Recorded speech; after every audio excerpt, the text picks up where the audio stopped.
બનાવવા માટે આ બટેટાની છાલ કાઢી નાખી છે. બટેટા અને વટાણા આપણે કુકરમાં 3-4 સીટી મારીને આપણે બાફી લેશો. ત્યારબાદ એનો રગડો બનાવીશું. એની હું રેસીપી તમને આપીશ સ્ટેપ બાય સ્ટેપ. ફ્રેન્ડ્સ, ભેળનો પ્રોગ્રામ છે તો આ ચેવડો બનાવી લીધું છે. મમરા, પૌવા, શિંગદાણા અને સેવ નાખીને ચેવડો બનાવેલો છે. ભેળનો પ્રોગ્રામ છે. કાલે પાણીપુરીનો હતો, આજે ભેળનો પ્રોગ્રામ છે ફ્રેન્ડ.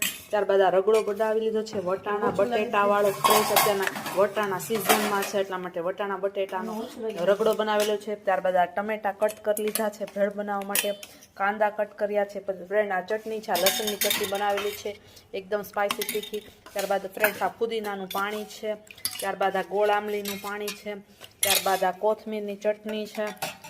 પછી આ પુદીનાની ચટણી છે. ફ્રેન્ડ્સ, આ એટલી બધી વસ્તુ બનાવેલી છે, તમે જોઈ શકો છો.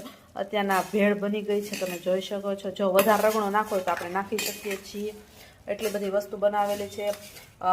ગોળ આમલીનું પાણી છે, પુદીનાનું પાણી છે, લસણની ચટણી છે, કાંદા ટમેટા છે.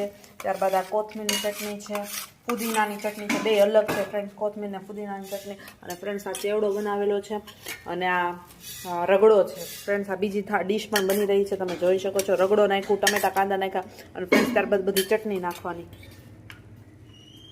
આવી રીતના નાખતું જવાનું ફ્રેન્ડ્સ, તમે જોઈ શકો છો. 1 બાય 1 નાખતા જાય છે. પુદીનાનું પાણી એડ કર્યું.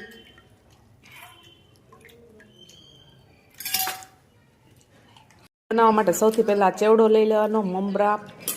મમરા વાળો ચેવડો લઈ લે. મમરા, પૌવા, શિંગદાણા અને સેવાળો. ત્યારબાદ આપણે રગડો એડ કરવાનો.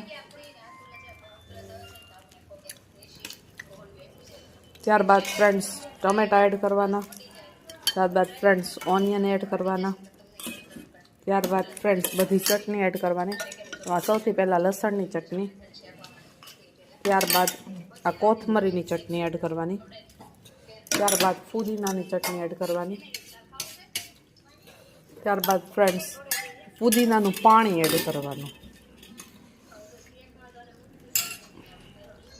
ફ્રેન્ડ્સ. અને ત્યારબાદ ગોળ આંબલીનું પાણી એડ કરવાનું.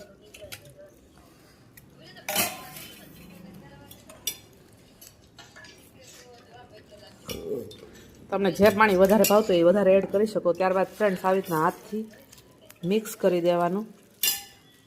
તમને સ્વીટ ઓછું ભાવતું હોય તો ગોળ આંબલીનું પાણી ઓછું નાખવાનું.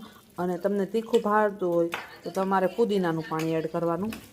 ફ્રેન્ડ્સ, આવી રીતના હવે તમે ટેસ્ટ કરવાનું. ફ્રેન્ડ્સ, આવી સરસ મજાની ભેળ રેડી છે. એકદમ મસ્ત બને છે, સ્પાઇસી, ટેસ્ટી, યમ્મી.